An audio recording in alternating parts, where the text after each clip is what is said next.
I spent my savings on a ridiculous dream. Now the world knows my name. Fashion is a joke, my father said. You'll end up broke and embarrassed, my mother added. They wanted a lawyer, a doctor, anything but a dreamer with fabric and glitter. But I spent every last dollar on what they called a ridiculous fantasy. And the day they saw my name light up in Paris was the day I served my sweetest revenge. Growing up in a quiet suburb of Lyon, France, my life was stitched with rules. My parents were conservative professors, orderly, rigid, and allergic to the idea of creativity. But me? I lived for color, texture, the way a single cut of silk could change a person's confidence. From age 10, I was sketching gowns behind textbooks, draping curtains over mannequins, and watching fashion shows like they were religious sermons. But every time I showed my designs to my parents, it was the same. Ridiculous, unrealistic, a waste of time. Still, I saved.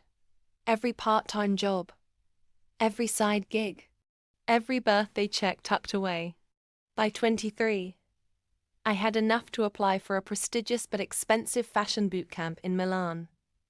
It was intense 6 weeks of non-stop design, critique, and creation. I got in. When I told my parents, they didn't congratulate me. They laughed. You blew your savings on a sewing vacation. My father scoffed. Don't come crawling back when you fail, my mother warned. I cried that night. Not because of fear, but because deep down, I promised myself, I will never come crawling back. Milan was brutal. I slept 4 hours a night, ate instant noodles, and worked like a machine. But during the final showcase, my collection, Shadows and Spark, got a standing ovation.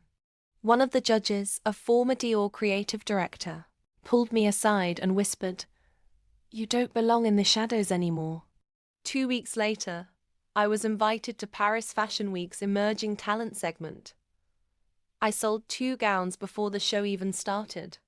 Vogue posted my runway clip with the caption, "Fresh, fearless, and unforgettable." And then, I did something petty. Okay, very petty.